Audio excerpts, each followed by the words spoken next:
رجب کے مہینے میں ایک نہیں 20 ایسے اعمال، 20 ایسی عادات، 20 رسم و رواج مسلمانوں میں آ چکے ہیں، لیکن ابن رجب رحمت اللہ علیہ انہوں نے جو کتاب لکھی ہے اور اجماع امت سے جو بات ثابت ہے کہ رجب کے مہینے میں کوئی بھی ایسا عمل جو بیان کیا جاتا ہے اللہ کے رسول سے ثابت ہی نہیں. تمام کی تمام احادیث اما موضوعہ او مکذوبہ او ضعیفہ، یا تو وہ جھوٹ ہے یا من گھڑت قصص ہے یا اللہ کے رسول صلی اللہ علیہ وسلم سے وہ ثابت ہی نہیں.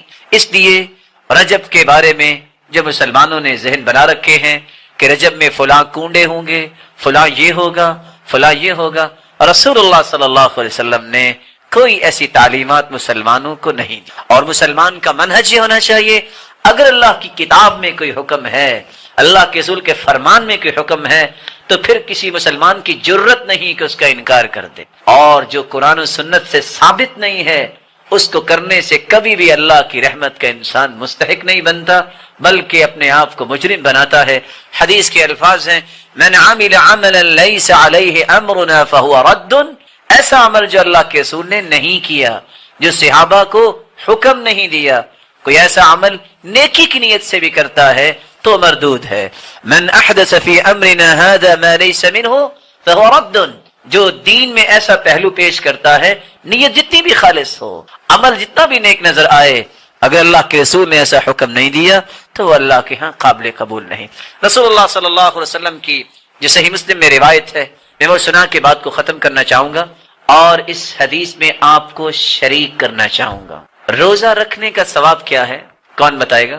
روزے کی 2 قسمیں ہیں. فرضی روزہ جو ہوتا ہے نا، الصوم لی وانا اجزی بہ، اس کا تو اللہ ہی اجر دیں گے، ان لمیٹڈ ہے، وہ اللہ ہی جانتے ہیں. جو نفلی روزہ رکھتا ہے اس کا ثواب کتنا ہے؟ 70 سال اگر سفر کیا جائے تو کتنا سفر طے ہوگا؟ تصور کر سکتے ہیں ہم؟ قیامت کے دن ایک روزہ اللہ کی راہ میں رکھنے والا، ما من عبد یصوم یوما الا باعد اللہ بذلک اليوم وجهه عن النار 70 خریفا. 70 سال جتنا سفر کیا جائے، جو ایک روزہ رکھتا ہے اللہ کی راہ میں، اللہ اس کو اتنی مسافت جہنم سے دور فرما دے. کتنا بڑا عمل. صحابی جس کی ایک گھڑی اللہ کے رسول کے ساتھ ایمان کی حالت میں گزری ہے اور ایمان کی حالت میں وہ دنیا سے گئے، کیا پوری کائنات کی عبادت اگر جمع کر دی جائے تو اس ایک گھڑی کے اجر کے برابر اجر مل سکتا ہے؟ نہیں. ساری دنیا کی نیتیں آج اکٹھی کر لی جائیں، صالح سے صالح نیت، کیا کسی صحابی کی نیت کا مقابلہ ہو سکتا ہے؟ صحیح مسلم کی روایت ہے، رسول اللہ صلی اللہ علیہ وسلم کے ساتھ صحابہ جا رہے تھے. فلما بلغ قراع الغمیم، جب قراع غمیم جگہ پہ پہنچے، آپ نے فرمایا افطروا، روزہ افطار کر لو. روزہ رکھا ہوا تھا، روزہ افطار کر لیا گیا. قیل ان بعض الناس قد صام، خبر پہنچی کہ چند صحابہ نے روزہ نہیں افطار کی. پوچھا وہ کیوں؟ کہا ان کا کہنا ہے کہ اللہ نے ہمیں بڑی طاقت دی ہے، اگر جہاد کی ضرورت پڑی تو ہم لڑائی بھی کر سکتے ہیں، لیکن ہم چاہتے ہیں جو روزہ رکھا تو پورا کر لیں. یہاں رکیے، روزہ، صحابی کی نیت اور صحابی، کہ ان تینوں چیزوں کا مقابلہ دنیا میں آج ہو سکتا ہے؟ اور حدیثیں آپ سن چکے ہیں. رسول اللہ صلی اللہ علیہ وسلم کو جب یہ خبر ملی تو آپ کی زبان اطہر نے کیا بولا؟ فرمایا اولئک العصاة، اولئک العصاة، یہ گنہگار ہیں جنہوں نے روزہ نہیں چھوڑا. صحابی بھی اگر نیک نیت ہو، ارادہ بھی اچھا ہو، عمل بھی صالح ہو، اس کے بارے میں بھی اللہ کے رسول نے یہ کلمات بولے ہیں، تو آج ہماری نیتوں کا تو حال ہی ہے جو آپ کو پتا ہے. ہم اگر کوئی نیکی کی نیت سے بھی کوئی بات کریں گے تو ہمارے متعلق کل کو کیا بولا جائے. اس لیے کوئی بھی ایسا عمل جو اللہ کی کلام سے ثابت نہیں ہے، جس کا اللہ نے حکم نہیں دیا، جس کے بارے میں اللہ کے رسول نے رہنمائی نہیں دی، جس کے بارے میں صحابہ کی تربیت نہیں کی، وہ دین نہیں ہو سکتا. وفی القصص عبر والمقال يتضح بالمثال، قصوں سے بھی عبرت انسان کو ملتی ہے اور بہت ساری باتیں مثالوں سے بھی واضح ہوتی ہیں. آج پاکستان میں رہنے والے پاکستان سے محبت تو کرتے ہی ہیں، ہم سب محب وطن تو ہیں کیونکہ اللہ نے ہمیں یہ قطع دین کے لیے دیا ہے. لیکن اگر چند محبان بیٹھ کے یہ سوچے کہ چونکہ حالات کچھ اچھے نہیں ہیں تو ہمیں بھی مسلمانوں کے اوپر جو مصیبت ہے قرض کی یہ دور کرنی چاہیے، پلاننگ سے، اور بیٹھ کے مشورہ ہو جاتا ہے کہ چلو جی آپ بھی ڈالرز تیار کر لیں، آپ کپس تیار کر لیں، آپ ین تیار کر لیں، آپ یورو تیار کر لیں. اگر یہ مشورہ ہو جاتا ہے تو یہ مشورہ اچھا ہوگا کہ برا؟ اچھا ہی ہوگا نا، کہ چلو ہم بھی قرض اتارنے میں مدد کرتے ہیں انتظامیہ کی، وہ بھی تو ہمارے لیے سوچو بچار کرتے ہیں نا. لیکن اگر مطلوب کوانٹٹی بنا بھی لیں ہم، اور ہم انتظامیہ کو کال کر دیں کہ السلام علیکم ورحمۃ اللہ وبرکاتہ، ہم محب وطن ہیں اور آپ کے کندھے کے ساتھ کندھا لگا کے ملک کو کرائسس سے بچانا چاہتے ہیں، یہ لیں آپ قرض ادا کریں اور ہماری جان چھڑا دیں۔ آدھ گھنٹے کے بعد کیا ہوگا؟ جب انتظامیہ آئے گی اریسٹ کرنے کے لیے تو کوئی دلائل یہ پیش کرے گا، ارے میں تو محب وطن ہوں، آپ یہ کیا کر رہے ہیں؟ تو جواب کیا دے گا وہ؟ اچھا ساتھ تم فراڈ کرتے ہو اور ساتھ دلائل پیش کرتے ہو، اریسٹ کریں گے، اور میں نہیں جانتا کہ اس کی بیل کتنی دیر کے بعد ہوتی، اور بتائیں گے کیا تم نے ڈالر تو تیار کیا ہے، اس پہ یونائٹڈ اسٹیٹ کی تو مہر ہی نہیں، یہ تم نے کیا دینار تیار کیا، اپنے گھر بیٹھے سب کچھ بنا لیا ہے۔ زندگی کے اندر یہ اصول یاد رکھیے، کوئی بھی ایسا عمل جس پہ قرآن و سنت کی مہر نہیں ہے وہ قیامت کو اریسٹ تو کروا دے گا، جتنا بھی اچھا عمل ہوگا تمہیں چھڑا نہیں سکے۔ ایک ہی کرائیٹیریا ہے اللہ کے، معیار ہی ایک ہے، اللہ کا کلام، اللہ کے رسول کا کلام۔ کتاب و سنت سے جو چیز ثابت ہے قبول وہ ہوگی، جو کتاب و سنت سے ثابت نہیں ہے کوئی بھی کر لے جیسے بھی کر لے وہ اللہ کے ہاں قابل قبول ہے ہی نہیں۔ لوگوں کو دھوکہ دینا چھوڑ دیں، اللہ سے ڈر جائیں، کوشش کریں کہ ہم تو اپنے گناہ نہیں اٹھا سکتے، لوگوں کے بھی گناہ نہ کہیں ہمارے سر پہ آ جائے۔ وَلَيَحْمِلُنَّ أَثْقَالَهُمْ وَأَثْقَالًا مَعَ أَثْقَالِهِمْ، اللہ کی قسم اس سے بڑا کوئی بھی ایسا انسان خسارے والا نہیں ہے جو اکیلا اپنے گناہ نہیں لوگوں کی بھی گٹھریاں اٹھا رہا ہے۔ وہ بھلے مانس اپنا حساب کو دے دے تو بڑی کامیابی ہے، لوگوں کے گناہ تو اپنے ذمے نہ لو، لوگوں کو چکمے اور دھوکے دے کے ان کو گنہگار بنانا یہ کس قدر جرم ہے۔ نبینا دنیا کے راستے میں چل رہا ہو، کوئی غلط راستہ بتا دے، حدیث کہتی ہے لعن اللہ من کمہ اعمی عن الطریق، دنیا کا راستہ جو کسی نبینے کو غلط بتا دے اس پہ اللہ کی پھٹکار ہے، دھتکار ہے، لعنت ہے۔ تو جو دنیا کو جنت کا راستہ غلط بتا دے اس پہ کیا ہوگا؟ یہ راستہ تو کوئی اور بتا دے گا نا، یہ زیادہ سے زیادہ وہ کھڈے میں گر جائے گا نا۔ جس نے جنت کا راستہ غلط بتا دیا لوگوں کو، کتنی بڑی ذمہ داری ہے کہ جنت کا راستہ الٹ بتایا۔ راستہ جنت کا ہے قرآن، اللہ کے رسول کا فرمان، جس میں شک کی گنجائش نہیں ہے۔ اس کو راستہ یہ دے دینا کہ میری بات مانو، میں کون ہوں، میری حیثیت کیا ہے، میں 2 لفظ پڑھنے والا، میری کیا شان ہے۔ خربوں ایسے ہوں اللہ کے رسول کے ایک فرمان پہ قربان کیے جا سکتے ہیں۔ جب تک یہ ذہن نہیں بنتا کہ پوری کائنات کے پڑھے لکھے اکٹھے ہو جائیں، ان کی دانش کو جمع کر لیا جائے، محمد مصطفیٰ کے ایک فرمان کا مقابلہ نہیں کر سکتے، اس وقت تک ایمان ہی درست نہیں ہوتا۔ اس لیے بدعات سے بچیے۔ یہ رجب کے کنڈے ہیں، یہ رجب میں اتنے روزے رکھیں، یہ اتنی رکعتیں پڑھیں، یہ ملے گا اور یہ ملے گا۔ اللہ سے ڈر جائیے، اللہ کے رسول سے تو کوئی ایسی چیز ثابت نہیں۔ ہو کیسے سکتا ہے کہ اللہ کے رسول سے یہ بات ثابت اور صحابہ نے نہ کی ہو؟ جانتے ہیں صحابی کون ہوتا ہے؟ جو ایک ایک سنت پہ جان نشاور کر دیتے تھے۔ دنیا کے اندر علم پھیل چکا ہے، مکتبات موجود ہیں، دنیا کی کسی کتاب میں کسی حدیث میں ایسا لکھا ہے کہ اللہ کے رسول نے یہ کیا ہو، اللہ کے رسول کے کسی صحابی نے ایسا کیا ہو؟ آپ روزہ رکھیں گے تو اتنے رمضانوں سے بھی زیادہ فائدہ ہوگا۔ کیسی عجیب بات ہے، کبھی انسان کو اپنی عقل سے بھی سوچنا چاہیے، بھی سارے سال سے تو افضل روزے بنائے رمضان کے، اور ایک بات اچانک کے سامنے آ جائے کہ رمضان سے بھی کوئی افضل ہے، کو مانے گا عقل مند؟ ایک طرف تو اللہ کے رسول نے بیت اللہ کی شان بیان کی ہے، ذی الحجہ کی شان بیان کی ہے، اور وہاں اچانک سے کوئی ایسی حدیث آ جائے کہے کہ بیت اللہ سے بھی اور ذی الحجہ سے بھی افضل ثواب ہوگا، عقل مانتی ہے؟ تناقض ہو گیا نا۔ نبی کی بات میں کبھی تناقض نہیں ہوتا، یہ اصول یاد رکھیے گا۔ اللہ کے رسول کی بات آپس میں کبھی ٹکرائی نہیں ہے۔ 1400 سال گزر گئے، یہ ہمیشہ دنیا کو برباد کرنے والے نئی نئی چیزیں پیش کرتے ہیں جس کا حدیث میں کوئی تذکرہ نہیں ہے، جس کے بارے میں رسول اللہ صلی اللہ علیہ وسلم نے کوئی رہنمائی نہیں فرمائی، بلکہ آپ صلی اللہ علیہ وسلم کا فرمان صحیح بخاری میں ہے، فرمایا جو مدینہ کے اندر کسی بدعت کا ایجاد کرتا ہے یا کسی بدعتی کو جگہ دیتا ہے فعلیہ لعنت اللہ والملائکہ والناس اجمعین، اس پہ اللہ کی، فرشتوں کی، پوری کائنات کی لعنت۔ لا يقبل منہ صرف ولا عدل، نہ اس کی کوئی فرضی عبادت قبول ہے نہ اس کی کوئی نفلی عبادت قبول۔ سیدنا انس رضی اللہ تعالی عنہ اس کی روایت ہے صحیح ترغیب کی، ان اللہ حجب التوبہ عن کل صاحب بدعہ حتی یدع بدعتہ، اللہ بدعتی انسان جب تک بدعت کو چھوڑتا نہیں اس کی توبہ ہی قبول نہیں کرتے۔ جس کا حکم اللہ اور اس کے رسول نے نہیں دیا اس کو کہنا کہ یہ بھی دین کا حصہ ہے، یہ بدعت ہے۔ بعض لوگ نا آپ کو دھوکہ دینا چاہیں گے، وہ پتہ کیا کہیں گے، یہ بدعت کی رٹ لگائی رکھتے ہیں، آپ بھی تو نہیں تھے نا اللہ کے رسول کے زمانے میں، تو آپ بھی بدعت ہوئے۔ یہ چکمہ دینے کے طریقے ہیں۔ بات یہ نہیں ہے جس چیز کو دین سمجھ کے اختیار کیا جائے اور اس بات کا تذکرہ قرآن میں نہیں ہے، حدیث میں نہیں ہے، وہ بدعت ہے۔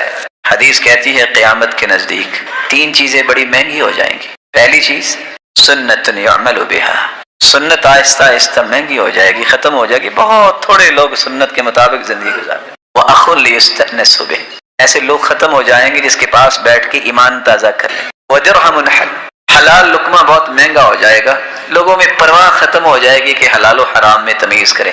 یہ 3 چیزیں بہت مہنگی ہو جائیں گی، اور آج وہی حال ہو گیا۔ بدعات طرح طرح کی موجود ہیں، سنت پہ عمل کرنے والا بہت تھوڑا انسان رہ گیا۔ سبب کیا ہے؟ شیطان نے ایسا چکمہ دیا، ایسا ورغلایا، گناہ کو اتنا خوبصورت بنایا۔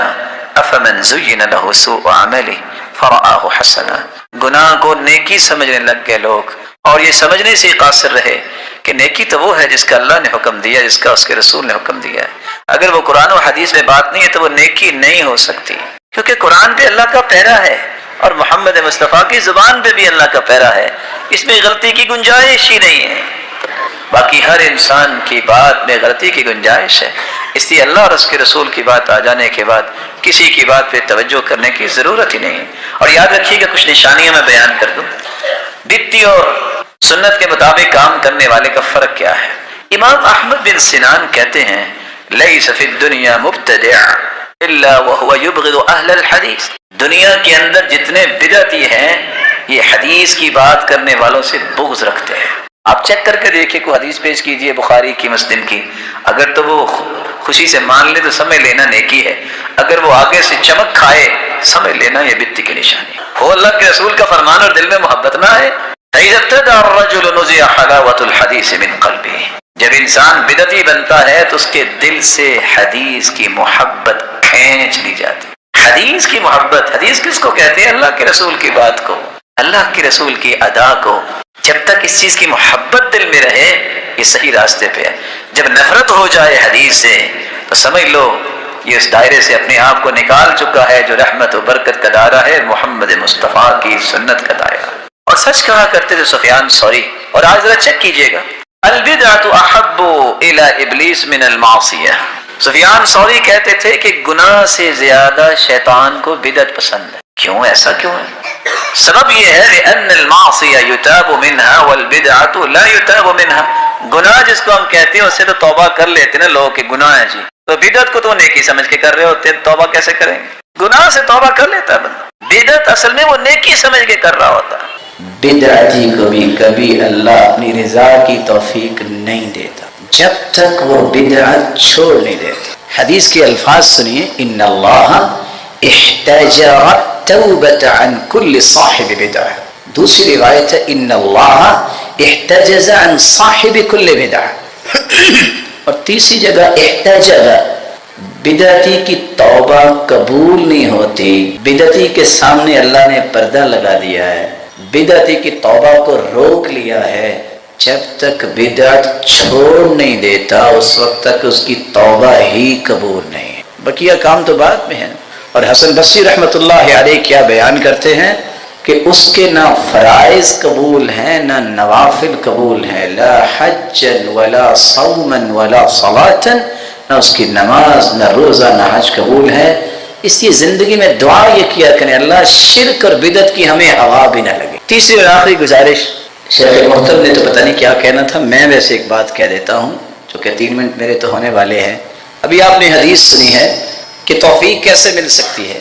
موفق کے لیے ایک نقطہ یہ بھی ہے کہ وہ صدقہ کرنے کو بڑا پسند کرتا ہے، اور رسول اکرم صلی اللہ علیہ وسلم نے فرمایا 70 شیطانوں کے منہ بند ہو جاتے ہیں جب بندہ صدقہ کرتا ہے۔ اور دوسری روایت کے الفاظ ہے تدفع 70 بابا من البلاء، 70 بلاؤں ٹل جاتی ہیں جب انسان صدقہ کرتا ہے۔ یحییٰ بن معاذ کہتے ہیں یہ پہلا دانہ ہے جس کا وزن قیامت کو ہوگا ایک دانے کا پہاڑ جتنا، وہ صرف صدقے کا دانہ ہے۔ اور اللہ حضرت جلال توفیق عطا فرمائے، خصوصاً آپ نے جو حدیث سنی اس کی روشنی میں، جو کسی کا قرض دور کر دیتا ہے یا معاف کر دیتا ہے تو اللہ حضرت جلال اس کو عرش کا سایہ بھی دیتے ہیں، اور سائے کے ساتھ ساتھ اس کے قدم جنت میں جما دیتے ہیں جب سب کے پاؤں اکھڑ رہے ہوتے ہیں۔ تو آپ کے علم میں ہے جس طرح بہت سارے مدارس اور مساجد دین کی طرف لوگوں کو بلا رہے ہیں، ان میں سے ایک یہ بھی ایک پیارا ادارہ ہے۔ تو اگر اس پہ بھی کسی قسم کا قرض ہو تو ہمیں کسی کی غرض نہیں ہونی چاہیے، رب کی رضا غرض ہونی چاہیے، اور ان قرضوں کو دور کرنے کی کوشش کرنی چاہیے۔ تو یہ 9 لاکھ روپیہ 9 روپے ہی سمجھیے، کیونکہ جب وہ 8-10 علماء بیٹھے ہوتے ہیں تو کوئی مسئلہ پوچھنے آئے نا تو کوئی جواب اتنا دیتا ہے، کیونکہ اس کو ایک حدیث پتہ ہوتا ہے۔ میرے جیسے چوپی رہتے ہیں کہ آتے ہی کچھ نہیں ہے، ان کی سن لیں۔ تو جو بڑے علماء ہوتے ہیں وہ تھوڑا سا بڑا جواب دیتے ہیں، جو محدث ٹائپ ہوتے ہیں وہ کہتے ہیں بیٹھو، وہ پوری بات سمجھا کے بھجواتے ہیں۔ تو ہر ایک اپنی صلاحیت کے مطابق جو ہے وہ خیر صدقہ کرتا ہے، تو مالداروں کو بھی اپنی صلاحیت کے مطابق اس کام کو اختیار کرنا چاہیے۔ بدعت کا سادہ سا مفہوم کیا ہے؟ الفعل المخالف لرسول اللہ صلی اللہ علیہ وسلم، ایک کام جو اللہ کے رسول نے نہیں کیا اور ہم کہیں کہ یہ بھی دین ہے۔ نتیجہ کیا نکلتا ہے؟ اس کا مطلب یہ، یا تو اللہ کے رسول صلی اللہ علیہ وسلم نے نعوذ باللہ امت سے یہ نیکی چھپا لی تھی، یا یہ کہنا پڑے گا نعوذ باللہ من ذالک اللہ کے رسول کو پتہ ہی نہیں تھا کہ یہ بھی نیکی آج ہمیں پتہ چلا ہے۔ ہر دو صورتوں میں کیا نتیجہ نکلتا ہے؟ وہ ہستی جس جیسی عظیم ہستی دنیا میں آئی کوئی نہیں، یا تو اس کو خائن سمجھنا پڑے گا یا سمجھنا پڑے گا کہ اس کے پاس علم نہیں تھا، اور جس کے دماغ میں دونوں سوچے آ جائے وہ اپنے ایمان کی خیر بنائے۔ وہ کلمہ جس میں لا الہ الا اللہ محمد الرسول اللہ، اگر آپ غور کریں تو لا الہ الا اللہ پہ کوئی نکتہ نہیں ہے، محمد الرسول اللہ اس پہ بھی کوئی نکتہ نہیں ہے۔ 12 حروف پہلے ہیں لا الہ الا اللہ کے، اور 12 ہی حروف محمد الرسول اللہ۔